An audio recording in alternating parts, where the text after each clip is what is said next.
오랫동안 위로부터 지상으로 쏟아져 내려온 것이 인간의 몸 안에 존재한다는 것 여기서 얘기했죠.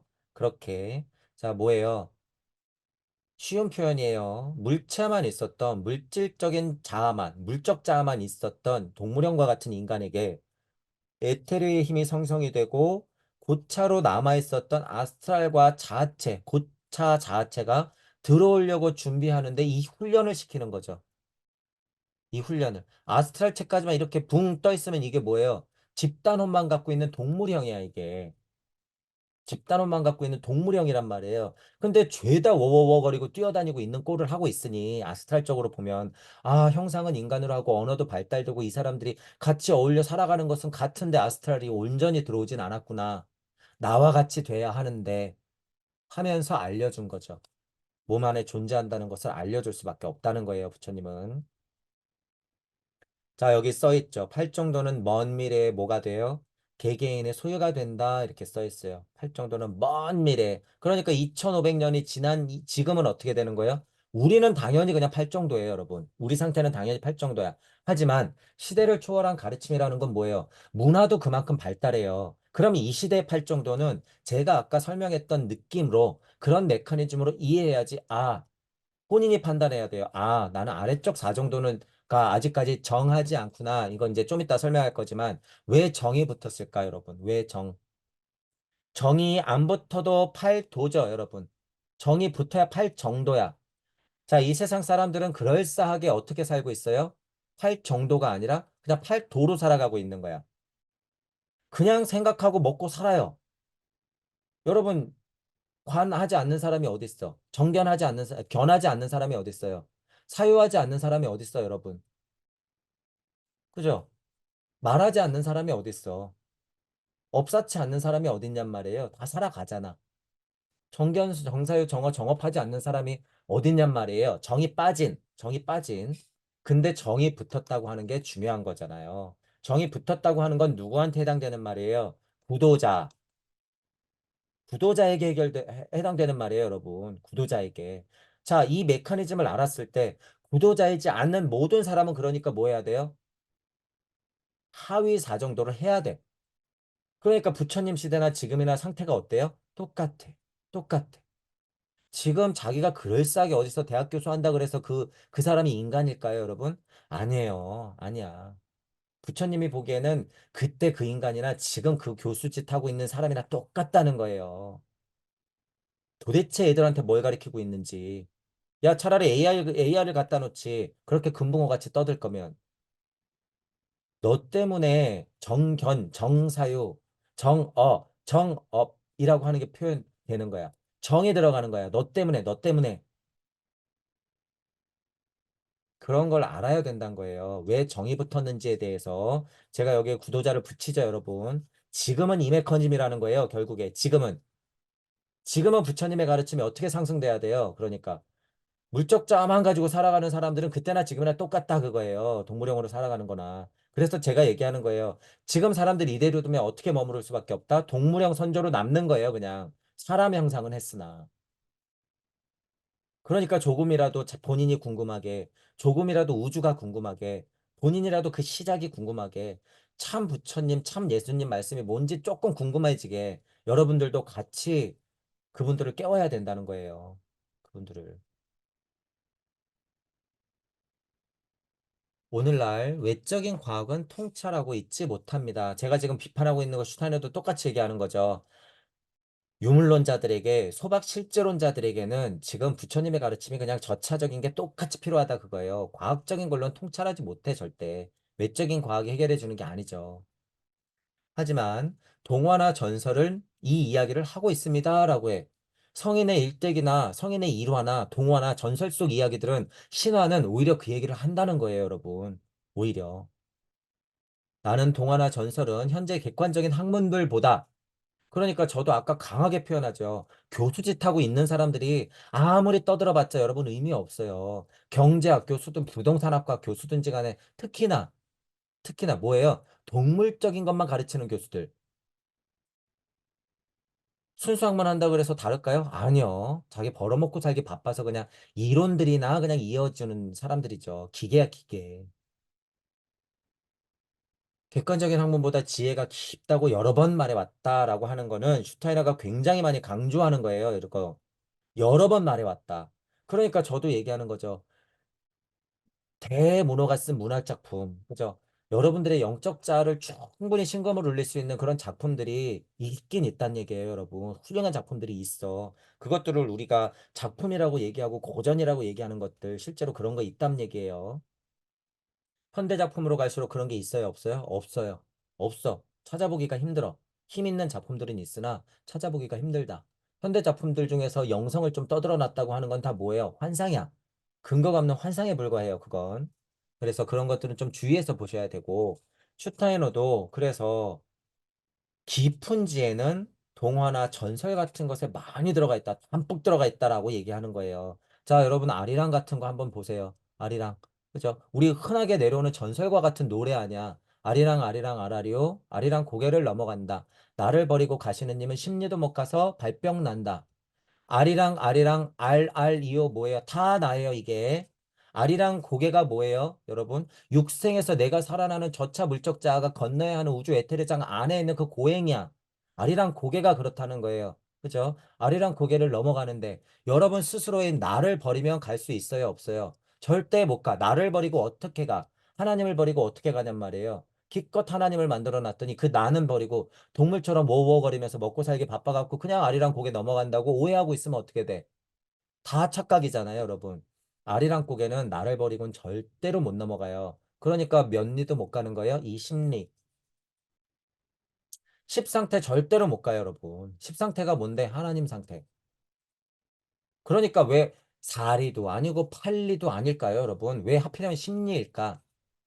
어떤 이치가 있으니까 그런 고전에는 동화나 전설은 깊은 지혜가 있으니까 뭐보다 일반 학문보다 그래서 그런 것들을 여러분이 알고 들으면 엄청난 지혜가 있다는 걸 알게 돼요. 제가 지금 간단하게 아리랑만 갖고 얘기했는데 여러분 보세요. 흔하게 불렀던 우리가 아리랑 아리랑 하는데 왜 특히 우리 민족은 아리랑을 들으면 심금이 울리고 특히 뭐 외국 여행이라도 가서 아리랑을 그냥 같이 부르면 눈물이 글썽이고 왜 그럴까요? 그런 씨알이 있어서 그렇긴 하나 그 깊은 이치가 있다는 거예요. 깊은 이치가. 얼마나 위대한 노래예요, 여러분. 아리랑이. 아리랑이. 알고 들으면 한 구절, 한 소절, 한 소절이 다 하나님 얘기예요, 여러분. 다 하나님 얘기다. 지나칠 수가 없죠, 여러분. 태양 광선이 하늘에 나타나듯 보살의 힘이 자비와 사랑에 대한 가르침의 힘, 팔정도의 힘으로써 지상에 부어졌다. 보살은 인체로 육화하여 이전에 자신이 소유하고 있던 것을 사람들에게 바쳤다. 그것이 지금 인류 안에 살아서 달이 태양의 빛을 우주 공간으로 반사하듯 세상으로 반사되고 있다. 자, 이게 아름다운 표현이에요, 여러분. 슈타이너가 여러분들 느끼라고 마나스의 힘을 총동원해서 표현하는 거예요. 지금 이게. 여러분들도 지금 그걸 봐야 돼요. 글자로만 보지 말고 지금 이거를 읽었을 때 그런 걸 느껴라 라고 하는 거예요. 태양 광선이 하늘에 나타나듯 전 우주로 쏘아내고 있는 그 엘로힘 하나님의 빛. 석가모니 부처가 활정도를 얘기할 때 달이 태양도 비추고 달도 그것을 반사해서 비추고 끝도 없는 우주를 향해서 메아리 치듯이 허공에 메아리 치듯이 온 힘을 다해서 그렇게 빛을 쏘고 있는 힘을 여러분들이 느껴보란 얘기예요. 슈타이너가 왜 이거를 살정도를 얘기하는 석가모니 부처가 그런 힘이라고 얘기할까요, 여러분? 실제로 그런 힘이기 때문에 그래요. 실제로 그런 힘이기 때문에. 여러분들은 그 은혜와 축복을 받는다는 얘기예요, 지금. 그러니 언제까지 팔정도를 글자로만 볼 거냔 말이에요. 슈타이너가 얘기하는 누가복음 강의를 언제까지 글자로만 볼 거냔 말이야. 슈타이너가 얘기하는 지금 이 힘도요, 여러분 축복과도 같은 거예요, 지금 이거. 마나스의 힘을 그냥 덕지덕지 붙여서 여러분들의 좀 알아라, 알아들어라. 석가모니 부처가 팔정도를 얘기하고 예수 그리스도가 사랑을 얘기하고 그 일화를 펼치고 간 것은 저 태양이 끝없는 우주를 향해서 빛을 내고 있는 그 올거준 온 영혼의 힘하고 똑같다라고 하는 걸 지금 얘기해주고 있는 거예요, 이렇게. 여러분이 이 힘을 느꼈을 때 슈타인의 절실함도 볼 수 있고 석가모니 부처님의 그 절실함을 여러분이 느낄 수 있다는 거예요. 그거를 느껴야 된다라고 하는 거예요. 그래서 슈타이너의 누가복음도 이 슈타이너 누가복음 자체도 굉장히 무게가 있는 책이다라고 하는 거예요, 여러분. 굉장히 영적으로는 무게가 있는 책이에요, 이게. 이 안에 석가모니 부처하고 예수 그리스도하고 슈타이너 자체가 다 들어있잖아요, 여러분. 지금 여기 안에. 얼마나 무거운 책이에요, 이게. 얼마나. 여러분들도, 여러분들 자체가 태양이자 달이 되어서 여러분들의 팔정도를 어떻게 해야 돼요? 타인에게 쏟아 부어야 되는 거야. 쏟아 부어야 돼. 지상으로. 어떤 지상? 타인이 있는 그 우주 지상으로 여러분들이 쏟아 부어야 되는 거예요. 쏟아 부어야 돼. 언제까지 따먹으려만 하고 있는 거예요. 그게 뭐예요, 여러분? 에덴 동산에서 안 나갈 거야. 징징거리면서 생명나무 옆에서 그냥 빌빌거리고 있는 거예요, 여러분. 그게 죄지어서 쫓겨난 게 아니라 나약해서 거기 안에 머물러 있는 거예요. 나약해서. 된다고 하면 생명나무를 도끼로 찍고 에덴 동산에서 배를 만들어서 띄워야죠. 여러분이. 만경창파 배 띄워야 되는 거예요. 여러분이 온전하게. 이와 같이 부처가 된 보살과 같은 존재에 대해서 그 대지혜를 우주 끝까지 쏟아 부어준 석가모니 부처님. 보살에서 부처가 될 단계를 통과할 때 그것이 지상에서 마지막 육화이다. 자, 온전한 부처로만 봤을 땐 이 얘기 맞다고 했죠, 여러분. 부처의 일대기로 보면 보살로 태어나가 부처가 뿅 되면 어떻게 돼요? 물적자만 있는 육화의 의미에서는 마지막 육화다 그거예요, 여러분. 마지막 육화다. 하지만 이 부처가 어떻게 왔는데 석가로 왔잖아요. 그럼 석가는 어떻게 해야 될까요? 다른 석가 부처의 모습으로 오겠죠. 물적자만 덕지덕지 붙어 있는 육화, 그런 육화로는 오지 않겠지. 그죠? 부처의 힘이 있는 보살로 다시 오는 거예요, 여러분. 오해하지 말자 그랬어요. 그때의 존재는 인치 안으로 완전히 육화한다. 뭐야, 여기도 육화한다고 하잖아요. 보살로서는 마지막이지만 온전한 부처 하나님으로 어떻게 돼? 온전하게 육화하는 거예요. 그게 하나님이에요, 여러분. 지금은 그 씨알이 다 있다라고 하는 거예요. 여러분도 그냥 그렇게 육화해버리면 돼. 그리고 그 존재는 그와 같은 저차 물적 인간으로는 더 이상 욕할 필요가 없다라고 하는 거예요.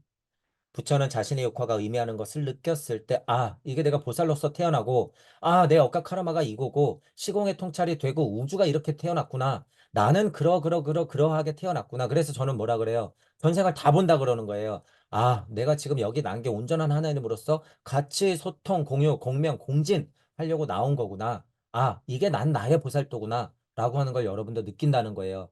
제가 느꼈던 걸 여러분들도 느꼈으면 좋겠어서 저는 제 경험과 제 공부를 지금 뭐 하고 있는 거예요? 나누는 거예요, 여러분. 나누는 거야. 부처님의 팔정도를 얘기하듯이. 그렇지만 그 같은 존재가 지구로부터 완전히 손을 뗀다고 생각하는 것은 바르지 않습니다. 자, 지금 제가 자꾸 비판적으로 주의사항을 주는 게 여기 써 있잖아요, 여러분. 슈타이너도 여기 써놨네요. 그죠? 손을 뗀다는 게 아니에요, 여러분, 절대. 아, 마지막 6화나 온통 그냥 여기만 집중돼갖고 어떻게 하면 그냥 속세를 벗어날까, 마지막 6화가 될까, 천국으로 가버릴까, 그딴 쓸데없는 생각을 하면 여기에만 눈에 가는 거예요, 여기에만. 여기 슈타이너가 써놨잖아요. 그럼 이게 중요한 거죠, 이게. 지구 존재로부터 완전히 손 뗀다고 생각하는 것은 바르지 않다는 거예요. 그건 정사유가 아니야. 그건 정념이 아니라는 소리예요. 부처는 계속해서 지구 존재에 영향을 끼칩니다. 라고 하는 거예요. 그래서 부처 자체는 저차 물적자 선택 안 해도 돼요. 뭘로 와도 돼.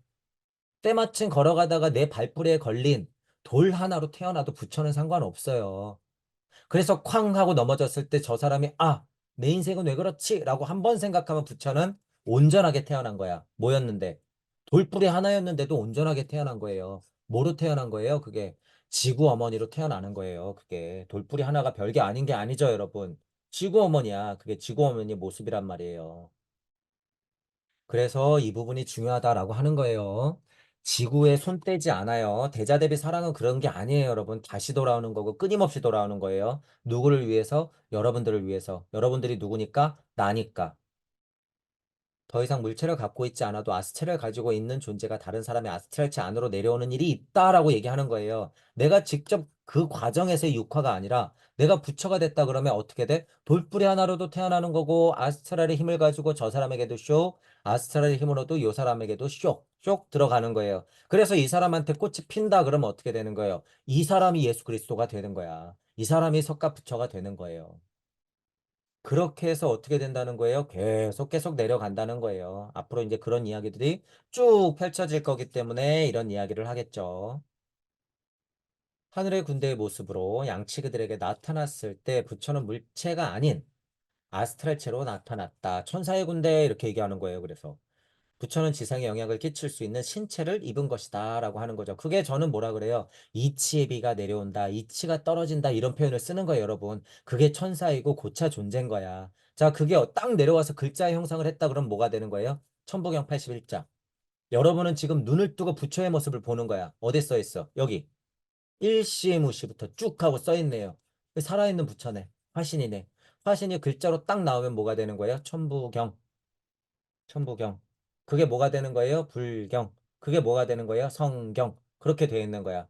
모습은 아니지만 뭘로 영향을 미치고 있다고요? 물체가 아닌 아스트랄체로 나타났습니다. 그것들이 글자의 형상을 하면 뭐가 돼? 이렇게. 그러니까 어디 고차 존재가 아스트랄이 무슨 막 여러분 환상이라고요. 그런 건 환상이야. 어디 있어? 여기 있네요. 여기. 여기. 부처는 지상에 영향을 끼칠 수 있는 신체를 입었다라고 하는 거예요. 이 신체도 그러니까 꼭 인간 형상 이렇게 생각할 필요 있어요? 없어요? 없어. 꼭 그럴 필요 없다. 인간의 형상으로 나타나서 그러면 어떻게 될까요? 정견, 정사유, 정어하겠지. 그죠? 정어하겠죠. 부처가 된 존재는 세 개의 신체를 구별할 수 있습니다. 그래요. 세 개의 신체래. 그럼 뭐, 어떤 신체가 있을까요? 공부하는 신체, 보존하는 신체, 그것을 올곧게 행하는 신체가 있겠죠. 우선 세 가지 신체라고 해요. 부처가 되기 전 보살로서 높은 곳에서 영향을 줬을 때 신체로 부처 활동에 필요한 것을 포함하고 있지 않은 신체입니다. 이 신체는 하늘 멀리 높은 곳에 있으며 부처의 사명으로 변화하기 전 부처 안에 과거의 보살과 사명과 결부되어 있었습니다. 어디 저기 높은 존재인데 뭔가 아직 확 내려오진 않았고 그쪽으로 이렇게 존재하고 있잖아요. 부처가 이러한 신체 안에 있는 동안 이 신체를 법신, 다르마카야라고 부릅니다. 법신이라고 하는 게 나와요, 여러분. 법. 자, 이 신 빼보세요, 여러분. 그럼 법이잖아요, 법. 자, 우리 메커니즘에 이해가 있으면요, 훨씬 더 수준 높은 걸로 여러분 이해를 편하게 할 수 있다는 거예요. 자, 제가 로고스라는 얘기를 하면 이 간극이라고 하잖아요. 간극. 자, 이 법이 제가 보통 로고스니 법이니 뭐 그쵸? 아트만이 있는 세상이니, 그쵸? 그곳이니, 공의 세상이니, 뭐, 암흑 물질, 암흑 에너지라고도 얘기할 수 없는, 왜? 그건 우주 안의 물질이에요, 여러분. 암흑 물질, 암흑 에너지는. 하지만 이해를 돕기 위해서 제가 갖고 오는 거잖아요. 그런 세상이 뭐예요? 간극에 다 포함되어 있다고 얘기하잖아요. 자, 법신이 어디 있을까, 그럼 여러분? 우주지구를 포함한 법신은 어느 바운더리까지 있을까요? 이 간극까지 이렇게 있는 게 법신이야. 그게 법신. 그러니까 아직 지상에 내려오진 않았으나 부처는 무슨 몸을 갖고 있어요? 법신을 갖고 있는 거야. 이해하죠? 그죠? 만약에 예수님이 딱 여기 내려왔어. 그럼 예수님은 뭘 입고 있는 거예요? 성부의 힘을 갖고 있는 거야. 이런 의미하고 여러분 똑같은 거예요.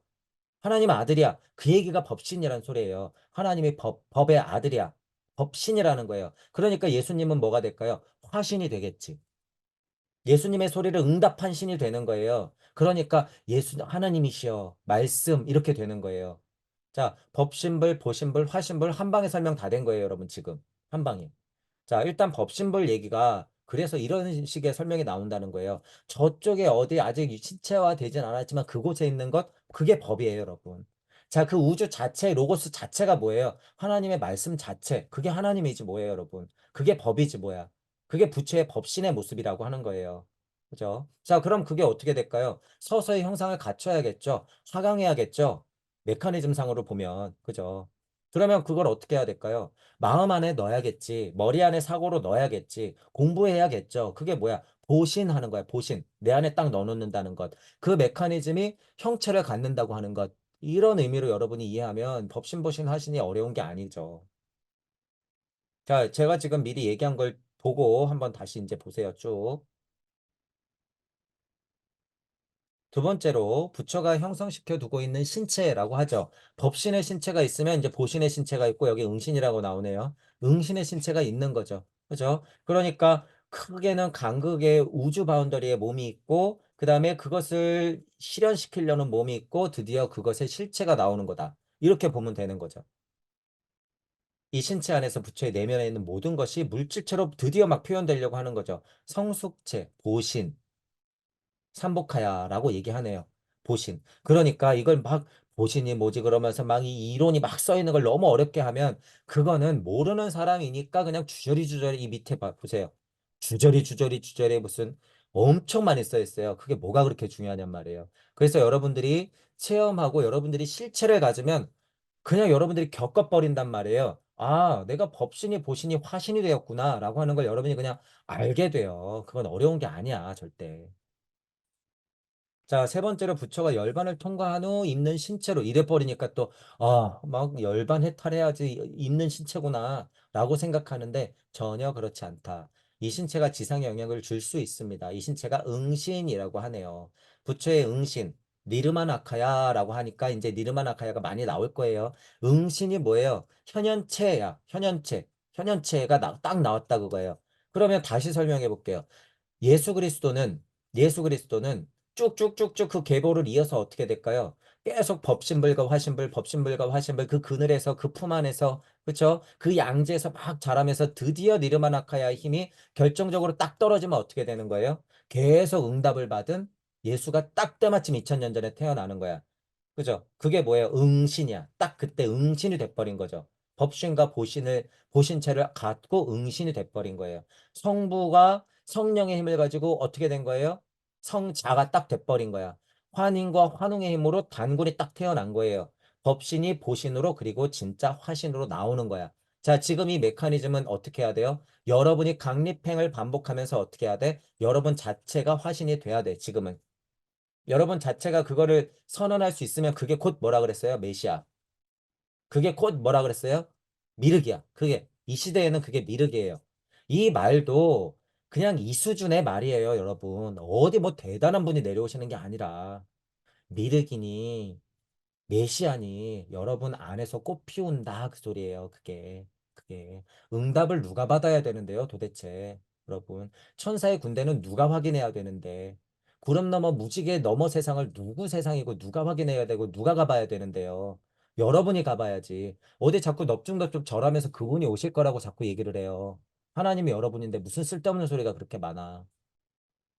그것이 응신, 니르만 아카야다. 그죠? 화신인 거예요. 부처의 응신은 노숙하고 있던 양치기들에게 예수의 탄생을 알리는 천사의 모습으로 나왔다라고 하는 거죠. 부처의 응신 안에서 빛나며 양치기들에게 자신을 현시했다라고 하는 거예요. 자, 이때 당시는 뭐예요? 집단론적인 면이 강했기 때문에 실제로 여기서 반짝반짝하고 어떤 인물이 걸어오기라도 하면 뭐가 비쳐 실제로 후광. 그죠? 그러니까 불교 쪽에서도 동그랗게 태양 같은 거 반짝하고 그려놓잖아요. 그런 게 다 그런 의미예요. 옛날에는 실제로 그게 보였으니까. 근데 지금은 후광을 보는 건 누구한테 후광을 봐요? 이쁘고 잘생긴 연예인을 보잖아요. 그럼 실제로 후광이 있어요. 지금은 얼굴이 이쁘고 잘생겨야 돼. 그리고 피부과 가가지고 정말 백옥 같은 피부를 갖고 있으면 후광이 나타나요. 지금은 그래야 후광이 나타나는 거예요. 오랍을 생각하지 마시고 무슨 기 느낄 생각하지 마세요. 그건 과거 선조들의 모습이다. 이 중요한 시기에 팔레스티나 사건에 영향을 주기 위해 부처는 거듭 길을 나아가야 합니다. 자, 지금 드디어 드러냈어요. 팔레스티나 사건을 일으키기 위해서 부처는 어떻게 해야 된다 그랬어요? 법신, 보신, 응신, 법신, 보신, 응신을 끊임없이 실패하면서도 성공했다가 또 실패하면서 성공했다가 드디어 대격변기에 2000년 전에 예수를 만들어내기 위해서 어떻게 돼? 계속 응신으로서 니르마나카야로서 어떻게 해서 결정적으로 이때 꽝 하고 내려오는 거야. 거듭나기를 반복하면서. 그러니 석가모니 부처가 예수고 예수가 석가모니 부처다. 대우주적인 이 큰 힘은 그렇게 계보가 이어질 수밖에 없다. 자, 지금은 중요한 건 뭐예요? 지금은 그 씨알이 다 심겨져 있기 때문에 여러분들은 다 응답받는다 그거예요. 여러분들 하나하나가 예수 그리스도가 될 수 있다 그거예요. 지금은. 그냥 깨달았다고요? 될까요? 아니요. 여러분 무슨 이치 좀 알았다고요? 아니요. 우주 탄생 변화 원리 봤다고요? 아니요. 천부경이 많이 자명해졌다고요? 아니요. 여러분들 안에 그 강력한 절실함으로써 이 부처와 예수 그리스도만큼의 고통의 길을 여러분이 갈 수 있나? 그것부터 생각하세요. 지금 깨달음이라고 하는 건 그 수준이어야 돼. 그래야지 여러분 목성기, 금성기 벗어날 수 있는 거예요. 여러분 그래야지 구의 자리 벗어나는 거야. 그래야지 여러분 뭐예요? 심리 갈 수 있는 거예요. 심리. 심리가 뭔데요? 열 번째 이치가 도대체 뭐예요? 이게 진짜 참 조물주 세상이에요, 여러분. 심리가. 심리라고 하는 게 아리랑 고개를 계속 넘어서 그러니까 여러분들은 뭐 어떻게 해야 돼요? 나랑 같이 심리 가야 되는 거예요. 심리 넘어가야 되는 거지. 그게 아리랑 고개다 그거예요. 거듭나길 반복했다. 왜? 아리랑 아리랑 아라리오 아리랑 고개를 넘어가기 위해서 나를 버리지 않고 같이 심리를 벗어나기 위해서 가는 거예요, 여러분. 탄생으로 인간은 물질적 모태를 벗어버립니다. 7살이 되었을 때 에테르적 덮개를 벗어버립니다. 성적으로 성숙해질 때 오늘날에는 14, 15세 뭐 0, 7, 14, 15, 21 요 메커니즘이 있죠. 7세 성장설. 그때 인간은 아스트랄 덮개를 벗어버립니다. 라고 얘기해요. 자, 이 순서대로 너무 자명해요, 여러분. 탄생되면서부터 어떻게 되는 거예요? 물적 모태로서 나는 나다가 딱 나온 거야. 물체가 실체를 가졌다. 그건 뭐예요? 물체의 힘을 벗어났다 그 의미예요. 표현이 달라서 그렇지 이 얘기예요. 자, 7세가 될 때는 뭐예요? 먹고 자고 싸는 것에서는 좀 더 성숙해지죠. 좀 더 성숙해져. 그게 에테르체를 벗어났다. 덮개를 벗겼다 그거예요. 그냥 에테르체 실체로 온전하다라고 하는 거예요. 물체 실체로 온전하다. 자, 그리고 더 성숙해져서 정말 성적으로 사춘기가 되면 어떻게 돼요? 좋아하는 사람이 보이고 막 짜증도 나고 괜히 막 화가 나고 나를 알아가는 과정에 분명히 생겨버리죠. 그건 뭐예요? 아스트랄이 자극받는 거죠. 아스트랄의 덮개가 벗어버리는 거야.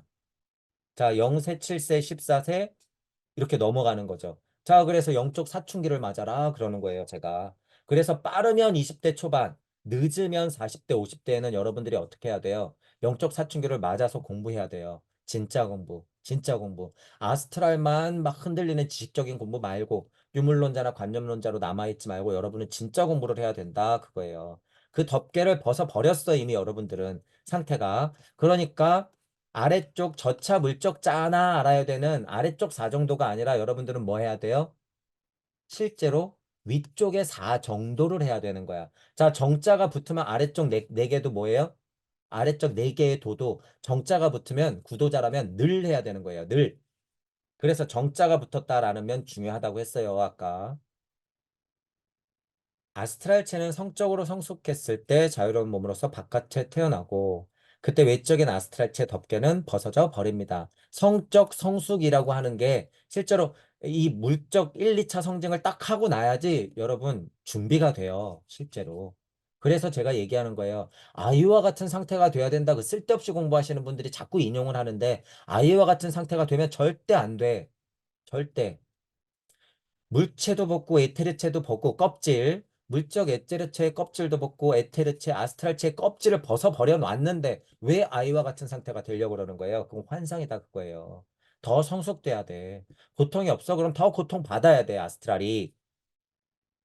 외면하고 깨달음으로써 어떻게 그걸 눌러놓을까 생각하면 여러분 구도자가 아니에요. 그건 뭐라 그랬어요? 제가 도망자야. 비겁한 변명이나 하는 도망자일 뿐이야. 그건 구도자가 아니라 그거예요. 고통스러워라 그거야 더. 이건 저주가 아니에요. 여러분들을 위해서 하는 소리지. 고통이 뭔지도 모르면서 그걸 벗어나겠다고 깨달음을 얻고 싶어 해? 석가모니 부처님하고 예수 그리스도가 좋아라 하겠다. 여러분 정말 그러면. 너는 가서 할 정도나 더 공부해 그러겠죠. 너는 가서. 그렇게 깨달아봤자 너는 안 돼. 정정 절대로 안 돼 그러겠죠. 너는 깨달아봤자 사랑 절대로 몰라. 네 십자가나 더 질 생각이나 해. 그렇게 얘기하겠죠. 그래서 성숙이라고 하는 건 지금 우리는 이 완벽한 메커니즘으로 성장하고 있다는 거예요, 여러분. 세상이 혼란스러울 뿐이에요, 세상이. 그 성숙을 거부하면 안 된다는 거야. 그래서 어떻게 도통술수 부리려고 하는 지금 2023년에 아직까지 그런 공부를 하고 있냔 말이에요. 아직까지도 환상을 깨버려라. 자, 그래서 정의하고 있는 법신, 보신, 응신을 한번 볼게요. 간단히. 법신, 항상 보편한 진리를 스스로 증득한 영혼의 몸을 말한다. 그거 뭐예요? 로고스 상태. 그 상태. 자, 여러분이 여기서 이해하기가 조금 어려울 수 있어요. 제가 한 번만 간단히 설명해 볼게요. 로고스의 상태라고 얘기하는 것은 실제로 우리 메커니즘으로, 설명의 메커니즘으로는 우주 밖에 있잖아요. 내 물적자가 우주 지구 안에 이렇게 있을 때 법신을 정의했을 때는 얘는 상위법이에요, 여러분. 상위법. 그러니까 뭐예요? 내 기준으로는 상위 이치 자체야. 그게 뭐예요? 영혼의 몸이 되는 거예요, 이게. 영원한 몸이 돼버리는 거야. 자, 그런데 부처 입장에서는 여러분 어떨까요? 부처 입장에서는 그냥 이게 나예요. 이해하시죠, 여러분? 부처 입장에서는 이 보신이 뭘까? 그냥 나야. 부처 입장에서는 이 응신, 니르마나카야가 뭘까? 그냥 나예요, 나. 구도자가 고찰할 때 높은 이치를 볼 때는요, 이렇게 설명해도 된다는 거예요. 그래서 이거.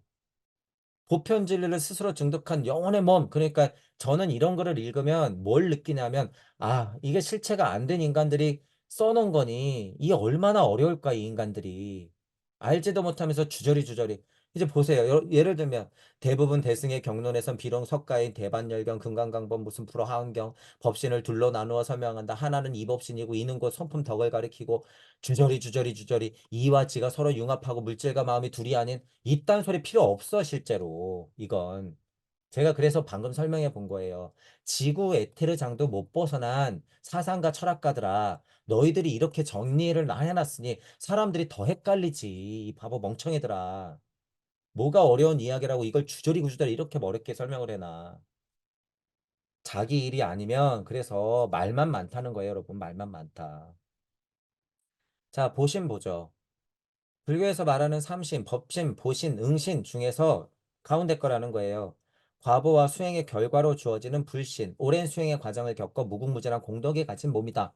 그러니까 맞죠. 법신이 체득되고 그것이 공부가 되면 그 체가 내 안에 들어가 있는 거예요. 그게 보신이야. 내 안에 이치가 있고 내 안에 예수와 내 안에 석가가 있으면 뭐가 되는 거예요? 나는 보신이 되는 거예요. 그 씨알을 이미 심겨놨잖아. 그러니까 거기에 싹만 트이면 여러분 뭐가 되는 거예요? 여러분 자체가 보신이 되는 거야. 여러분 자체가.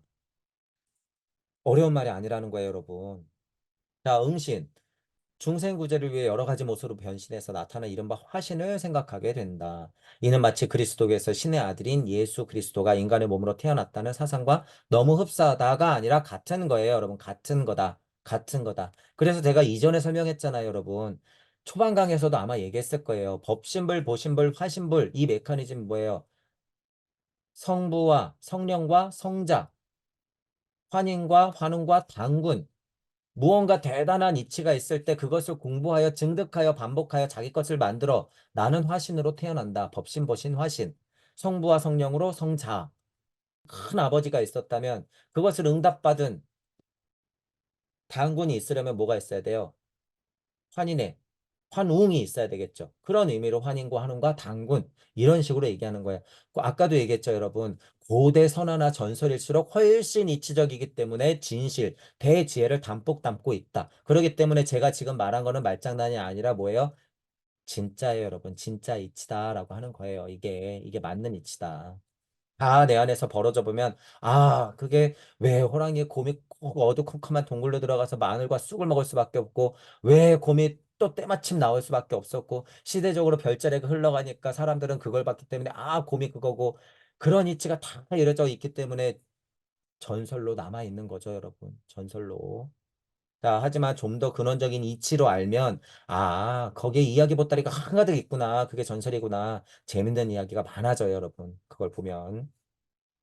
태어날 때부터 예수를 비추고 있던 부처의 니르마나카야. 자, 이제 여기 응신, 그죠? 법신, 법신, 화신 이렇게 생각하면 니르마나카야가 약간 이해하시죠? 그러니까 어떤 이치가 있을 때, 예를 들어 쉬운 표현이에요, 제가. 이치가 꽝 하고 떨어지는 거예요. 이런 표현이에요, 제가. 이게 니르마나카야가. 그러니까 여러분이 천부경 읽다가 천부경에 확 하고 눈이 트이면 어떻게 돼요? 여러분이 응답받는 거야. 하나님 말씀 응답받는 거예요. 그러니까 여러분이 그 순간 뭐가 되는 거예요? 천부경 부처의 니르마나카야 힘이 여러분한테 쾅 하고 들어가는 거야. 여러분이 그건 뭐가 되는 거예요? 응답받은 신, 응신. 여러분이 뭐가 돼? 화신이 되는 거야. 화신. 예수가 성적으로 성숙했을 때 아까 전에 왜 그 메커니즘을 설명했을까요? 예수가 왜 12살, 13, 14살 때 그렇게 됐을까? 그죠? 뭘 벗어야 되니까 물체도 벗고 에테르체도 벗고 그 나이 때가 돼서 아스트랄체를 벗어야 되니까 그래야지 어떻게 돼요? 바리새들하고 막 싸울 정도는 되는 거야.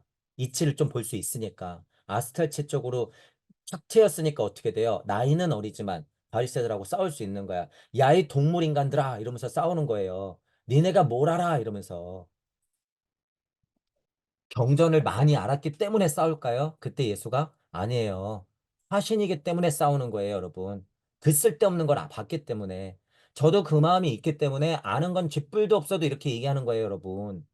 쥐뿔도 없어도. 제가 정말 30년, 40년 공부하신 동서양 철학 선생님들하고 제가 무슨 비교가 되겠어요, 여러분. 그죠? 하지만 저는 이치를 안단 말이에요. 핵심적 이치를. 그러니까 비판하고 싸우는 거예요. 이 바리새들아, 니네가 그게 전부가 아니다라고.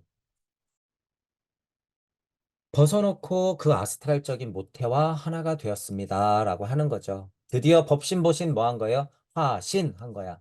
니르마나카야가 끊임없이 어떻게 돼요? 응답받을 사람 누구야? 라고 계속 뭐 한 거예요? 방송하는 거예요. 방송. 야, 나 니르마나카야 힘이야. 나 응신불인데 내 힘 받을 사람 누구 없어? 야, 여태까지 계속 내리고 있는데 왜 이렇게 눈치를 못 채니 너희들? 나 천사의 군대 양떼들아 봐봐 나야. 나 아무도 못 알아봐.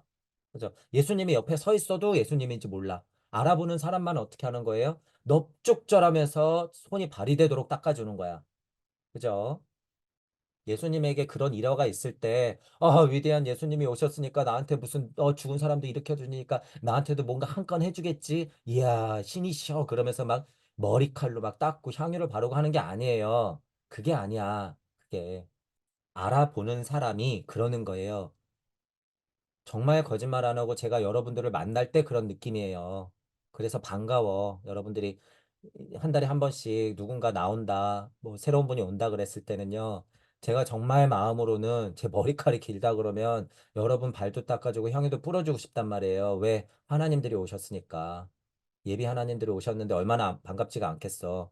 여러분들도 자꾸 공부하다 보면 그 마음을 알 거란 말이에요. 그 마음을. 여러분들의 반가운 마음이 그 머리로 닦아주고 향유를 뿌려주는 마음이라는 거예요. 그게. 그 일화가 왜 나오는지 여러분들이 알아야 된다 그거야. 그 에피소드들은 왜 있나. 그거를 저는 뭐라고 얘기해요? 동무.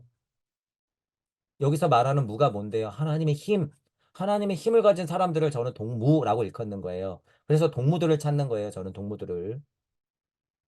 부처의 니르마나카야는 이 아스트랄적인 모태를 받아들이고 이 아스트랄적인 모태와 하나가 되어 그것을 통해 다시 젊어졌다. 젊어졌다라는 표현 썼죠. 자, 7년 주기 설로 봐도 21세가 지나서는 영적 사춘기를 맞아야 된다. 그러니까 나이가 40이 되고 50이 되고 60이 되고 70이 되어도 뭐예요? 아, 내가 누구지? 우주가 뭐야? 말씀 이전에 무엇이 있었지라고 궁금해하면 그건 뭐예요? 젊음이야. 젊음. 불교를 젊게 만들었다. 그게 뭐예요? 500년이 지나서 누가복음이 대략 그렇게 나왔다 그러면 누가는 젊은 거야. 그죠? 불교를 젊게 만든 거예요. 여러분이 그러니까 지금 이 언제 나왔는지도 모를 무슨 15,000년이니 5,000년이니 막 이렇게 얘기할 수도 있는 천부경을 어떻게 만든 거예요? 저는 젊게 만드는 거야. 이걸 젊게 만들어서 여러분들한테 같이 공유하고 있는 거죠. 그리고 젊음을 되찾음으로써 과거의 세상에 전해준 것을 아예와 같은 천진난만함으로 예수 안에 다시 표출할 수 있게 되었습니다. 아이와 같은 천진난만함, 이거 뭐예요? 영적인 힘을 그냥 느끼는 거예요. 영적인 힘. 물체, 에테르체, 아스트랄체 자체의 온전한 힘을 느끼라는 거예요. 아이와 같다라고 하는 표현을 쓸 때는. 자, 예수 안에서 그러니까 그게 어떻게 되는 거예요? 드디어 예수 안에 있었던 그 인자의 씨알이 예수 안에서도 꽃이 확 하고 피는 거죠, 여기서. 뭐가 내려왔으니까? 니르마나카야. 니르마나카야가 쾅 하고 응답하라 하고 메시지를 보냈으니까 나는 화신이요 하고 답을 한 거죠. 그러니까 응신불이 되는 거예요, 이게. 예수 자체가 응신불이자 이 당시에 이 예수와 이석가는 뭐였어요? 메시아로서 온 거야. 그 당시에 그러니까 세월은 흐르니까 어떻게 돼요? 커다란 문화기 기준으로 또 나와 같은 사람이 나와야겠죠. 그게 뭐야? 그게 메시아야. 그게 뭐예요? 미르게예요, 그게. 힘은 같다라고 하는 거예요. 시대적으로 의미는 달라요. 무슨 의미예요? 지금은. 그때는 그때 미륵과 그때 메시아는 뭐예요? 그냥 딱 한 명씩이었어. 그렇게 봐도 돼. 근데 진짜 미륵과 메시아라고 하는 건요, 시대적으로 그 당시에서부터 준비된 거야. 2500년이 지나면 어떻게 되는 거예요? 모두가 그런 상태가 될 수 있는 세상이 열려. 예수 그리스도하고 석가모니 부처님은 그걸 알았단 말이에요. 그 메커니즘을 이해한다고 했을 때는 미륵과 메시아는 누구예요? 2500년이 지나 내 얘기에 응답할 너가 메시아라는 거예요. 2500년 전에 들리냐 나는 나다 계속 2023년도까지 공부할 건데 내 방송에 들려? 그리고 2500년 전에 방송을 떠들어 놓은 걸 지금 여러분이 어떻게 해야 돼요? 채널 설정을 잘 해가지고 딱 맞춰서 들어야 되는 거야. 네가 하나님이야. 내가 하나님이구나. 여러분이 어떻게 해야 돼요? 응답하면 돼. 응답해. 다시 뭐예요? 천진난만한 어린아이 같은 힘. 그게 뭐예요? 순리라는 거예요. 제 표현으로는. 섭리하고는 달라요, 여러분. 순리와 도리적인 힘을 여러분 안에서 꽃을 확 피우면 어떻게 되는 거야? 표출되는 거야. 그게 뭐예요? 여러분이 미르기자 메시아가 되는 거예요. 그 자리에서 되는 거예요, 여러분. 그 자리에서. 예수 주위에 부처의 니르마나카야가 떠다니고 있었기 때문입니다. 에티르 아스트랄 우세적인 설명으로 보면 실제로 떠다녀요, 여러분. 떠다녀. 이치적으로 보면 언제나 내 주위에 떠다니고 있어요. 그걸 여러분이 어떻게 해라? 응답해라. 응답해라. 실제로 라디오 채널 맞추는 건 물질로서 그렇게 풀어지는 거예요. 전파라고 하는 건 그렇게 풀어져. 하지만 부처가 법신이 보신이 되어 화신이 되는 이 전파는 어떻게 있어요? 실제로 계속 뿌려지고 있는 거예요, 여러분. 계속. 그러니까 여러분이 그거 채널만 맞춰서 응답하면 돼요, 여러분. 그죠? 그 채널을 맞추는 과정이 뭘까요? 지식과 암과 영성과 지혜. 이것들을 포함하는 힘은 어떻게 개발될 수 있어요? 절실함. 거기서 나오는 뭐? 용기. 그리고 뭐가 중요해요? 공부를 하면서 표현. 뭘 가지고? 호기심을 가지고. 중요한 단어예요, 여러분. 이게 중요한 단어다. 흘려듣지 마세요, 여러분. 호기심을 가지고 용기 내고, 그죠? 절실함을 가지고 여러분이 신앙 고백을 계속해야 된다는 부분, 그리고 공부를 하면서 표현해야 된다고 하는 부분, 이게 현대 구도자가 깨달을 수 있는, 그게 빠지면 안 돼요. 그런 면에서는 유일한 길이야. 그게 빠지면 절대 깨달음 없어. 깨달았다고 볼 수 없어요, 여러분. 누가복음서의 필자가 신전에서 12세의 예수가 갑자기 다른 사람처럼 되고 주목할 만한 장면에 감춰놓은 의미다라고 하는 거예요. 니르만 아카야가 그 12세, 13, 14세쯤 되는 예수한테 어떻게 된 거예요? 자극을 확 하고 준 거예요, 여러분. 이게. 그러니까 그게 어떻게 된 거예요? 법신이 보신이 되면서 니르만 아카야 땅 하고 들어가는 거죠. 그죠? 그때는 드라마틱하게 그렇게 됐다고 봐도 상관이 있어요, 없어요? 상관이 없어. 왜냐하면 에테르 아스트라 루세이기 때문에. 그때만 해도. 부처는 예수의 아스트랄적인 모태임을 받아들임으로써 새로운 방법으로 인간의 마음에 말을 걸 수 있게 된 것입니다. 자, 그러니까 부처는 예를 들어서 고차 존재죠. 이런 메커니즘을 이해해 보세요.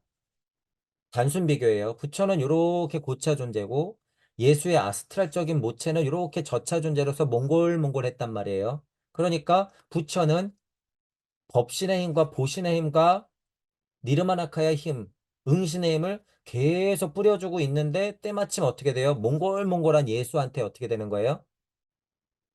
제가 아스트라를 제대로 벗었네? 그러면 어떻게 돼? 쇽 하고 들어가는 거죠, 일로. 탁 하고. 아무리 찾아봐도 없더니, 드디어 저기서, 야, 니르메나카야가 내려갈 수 있겠구나 하고선 쇽 들어가는 거예요. 그러니까 동방박사들이 어디서 별이 떨어졌느니, 별이 저쪽에서 보였다느니, 빛이 났다느니 하는 거예요. 이게. 니르메나카야가 법신보신이 화신이 돼서 뚝 떨어지는 걸 봤기 때문에, 그러니까 뭐예요? 별자리를 보고 찾아오고, 이야, 어디 문을 열었더니 마국간 안에서 예수가 반짝 독생자요. 이렇게 된 거죠. 이 흐름을 알기 때문에, 그때 당시에. 어느 정도 공부가 된 사람들은 자, 이게 그 표현이에요. 부처는 예수의 아스트랄적인 모태의 힘을 받아들인다라고 하는 게 그런 표현이라는 거죠. 인간의 마음에 말을 걸 수 있게 되었다라고 하니까 예수는 뭐예요? 응답한 거야. 그러니까 어떻게 된 거예요? 하나님 이야기가 들리는 거야. 대부처님의 얘기가 들리는 거예요. 그죠? 누가복음서는 자비와 사랑의 가르침을 소박한 심정을 위해 알기 쉬운 형태로 말하고 있는 것입니다. 그래서 누가복음서 작자는 어떻게 했다 그랬죠? 불교를 젊게 만들었다 그랬잖아요. 그죠? 니르메나카야를 받아들일 준비가 되어 있는 예수 탄생과 연결시키면서, 그죠? 누가복음서 작자가 그걸 봤기 때문에, 명시가 좀 트인 사람이기 때문에 그 과정의 에피소드들을 많이 써놨다 그거예요. 예수 탄생이라든지 12세 때 바리새들하고 다툼이 있었다든지 요런 것들, 그런 것들을 썼던 거를 슈타이너가 봤기 때문에 그 메커니즘의 핵심을 가지고 지금 쭉 설명하는 거죠. 그죠? 그렇게 보면 전혀 이상한 얘기가 아니라는 거예요. 전혀 이상한 얘기가 아니고 지금 슈타이너 시선에서 이렇게 얘기를 했지만 대부분 평범한 보통의 사람들은 이런 형식의 이해를 저는 했으면 좋겠다는 거예요. 때마침 지금 종교가 다 깨져 있고, 그죠? 지금 불교도 벗어나고 기독교도 벗어나고 천주교도 벗어나야 될 판에 그리고 그 안에 있는 분들도 환멸을 느끼를 판에 그럼 진짜 이런 공부를 해도 되는 어떤 쪽에 보면 어떻게 보면 인식 전환이 좀 되고 있는 과정이잖아요. 그렇죠? 종교가 많이 깨졌다 그거예요. 그러면 이런 공부를 했을 때 실제로 종교가 다시 서는 거예요. 지금 종교는 어디서 서는 거예요? 다 여러분 안에서 서는 거야. 종교가. 어디 교회가 절이 서는 게 아니라 여러분 안에서 종교가 서는 거예요. 그래서 여러분 몸이 뭐가 된다고 그랬어요? 여러분 몸이, 여러분 몸이라고 하는 건 뭐예요? 사구성체를 얘기하는 거예요. 물체, 에테르체, 아스트랄체, 자아체 자체가 여러분 교회가 되는 거야. 물체, 에테르체, 아스트랄체 자체 자체가 여러분 절이 되는 거고 성당이 되는 거예요. 이해하시죠? 여러분 몸 자체가 그래서 뭐가 되는 거예요? 성전이 되는 거야. 여러분 몸 자체가. 그래서 여러분 몸 자체가 성전인데 여러분이 거기서 제대로 깨어나면 뭐예요? 여러분이 여러분 세상에 여러분 우주에 하나님이 되는 거예요. 그게 뭐예요? 메시아다, 미르기 되는 거야. 누가복음서 필자는 새로운 형태의 자비와 사랑의 가르침을 누가복음서 안에 숨겨놓은 거다라고 하는 거죠. 그렇게. 하지만 누가복음서 안에는 더 많은 것들이 포함되고 있습니다. 자, 이런 이해가 있으면 여러분들이 예를 들어서 슈타인의 누가복음 강의를 이런 수준으로 이제 이해를 많이 하시고 누가복음서를 한번 다시 보시란 얘기예요. 여러분들 스스로 누가복음서를 한번 다시 봐봐. 그러면 에피소드도 이해가 되고 왜 그런 단어를 썼는지도 이해가 되고 예수님이 이 당시에는 이런 얘기를 할 수밖에 없었구나라고 하는 것도 이해가 될 거예요. 조금씩 그 양이 늘어나면 요한복음서를 포함한 4대 복음서의 힘이라고 하는 걸 여러분들이 느낄 수가 있을 거예요. 기타 많은 성경의 구조들도 같은 메커니즘으로 여러분이 이해가 확장될 거야. 그죠? 오늘은 신전 장면에 포함되어 있는 것들 일부를 얘기했을 뿐이죠. 이미 비밀을 보다 깊게 해명해 가보도록 하겠습니다. 그렇게 함으로써 나사렛 예수의 생애를 빛을 비출 수 있을 것입니다. 왜냐하면 왜 이렇게 빌드업을 하고 있어요, 여러분? 결국에 예수가 두 명이었다라는 얘기를 니르마나카야가 작용을 했지만 결국에 한쪽으로 몰빵해줬다. 쉽게 말하면 이 얘기를 이제 앞으로 해야 되는데 그 얘기가 쉬운 얘기가 아니거든요. 그러니까 이전에 이런 얘기를 했었다라고 하는 거예요. 자, 그래서 오늘은 팔정도에 대한 얘기 중요했어요. 자, 팔정도 어떻게 이해해요? 자, 팔자 여기 때마침 써 있죠, 여러분. 팔자 크게 써. 자, 팔자 크게 써. 자, 그래서 위에 4개 4정도가 있고 밑에 4개 4정도가 있어요. 그래서 밑에 4개 4정도는 우리 태극을 그려도 자, 고차 자와 저차 자가 있을 때 구분해서 생각해라. 저차 자를 이끄는 길 4정도. 자, 고차 자를 더 상승시키는 메커니즘. 그죠? 그래서 위에 8정도. 요렇게 구분지어서 생각하면 여러분이 정견, 정사유, 정어, 정업하는 수준과 정명, 정념, 정정진, 정정하는 상태의 수준이 제가 아까 설명해 드린 게 다르다는 걸 알게 될 거야. 그죠? 이게 달라요. 자, 여기서 올라가는 메커니즘이 현대 구도자에 있어서 가장 중요한 건 뭐다? 일반 사람들은 이걸로 그냥 끝나요. 아무리 열심히 해봤자. 누가 돼야 돼? 구도자. 제 표현이에요. 구도자가 돼야지 여러분 상승된 4정도를 배운다는 거야. 이 포인트 알고 있어야 되고. 자, 또 이 정에 대한 중요함이 있어요. 정이 빠지면 쓸데없는 이치만 쫓고 글자만 공부하는 사람들로서 여기 남을 수 있어. 정이 빠지면 그 공부를 지금 많은 사람들이 하고 있는 거예요. 이해하시죠? 정이 빠진 공부를 대부분의 사람들이 하고 있어. 근데 안 돼요. 정이 붙는 건 다른 의미야. 정이 붙었다고 하는 건 시대를 초월한다는 의미예요.